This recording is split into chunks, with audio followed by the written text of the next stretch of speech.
Mathieu, donc on va parler de ce nouveau média d'une certaine façon que vous lancez qui s'appelle Murmure d'Angers. Qu'est-ce que c'est? Alors Murmure d'Angers, c'est une plateforme de géolocalisation, de production sonore, de production radiophonique qui a trois vocations. La première, c'est en fait de faire parler le territoire, les acteurs culturels, le monde associatif, tout ce qu'on fait déjà en termes de radio, mais de pouvoir le géolocaliser véritablement sur le lieu et de revaloriser la dynamique du territoire de ces associations-là.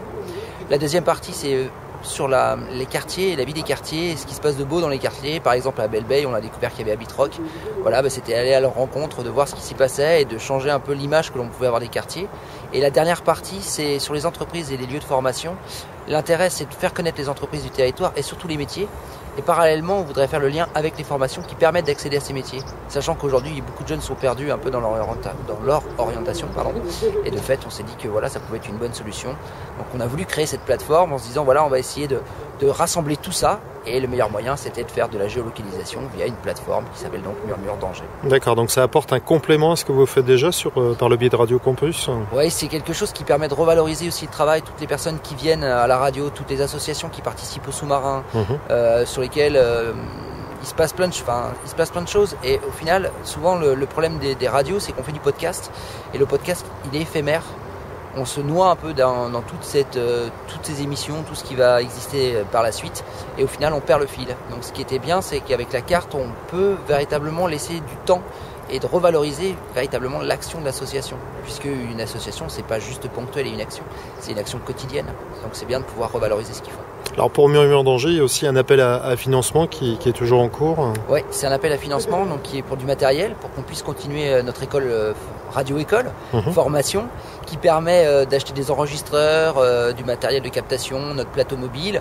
Donc on voulait faire, comme c'est une plateforme participative, on s'est dit, en même temps, si on pouvait faire justement une collecte de ce type-là, donc avec Ulule. Et voilà, ça sera un cofinancement avec le fonds de soutien et puis la région des Pays de la Loire. D'accord, donc pour un budget global qui est de quoi à peu près? Qui est d'entre 10 et 15 000 euros, tout dépend après le matériel qu'on achète. Ce qu'il faudrait surtout, c'est que le minima, c'est qu'on ait 5 000 euros pour le Ulule. Si on n'arrive pas à la cote des 5 000, on perdra tous les dons que les gens ont donnés et ce serait un peu dommage. Et ça nous handicaperait vraiment pour la suite. D'accord, donc on peut déjà voir en tout cas un petit peu ce que ça donne. On a quelques exemples en ligne.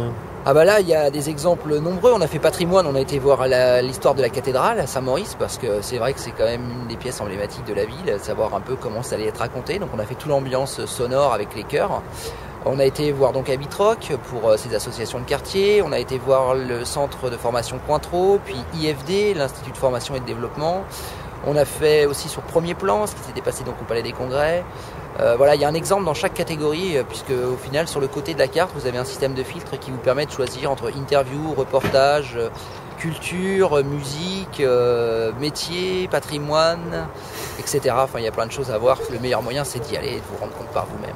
D'accord, merci. De rien.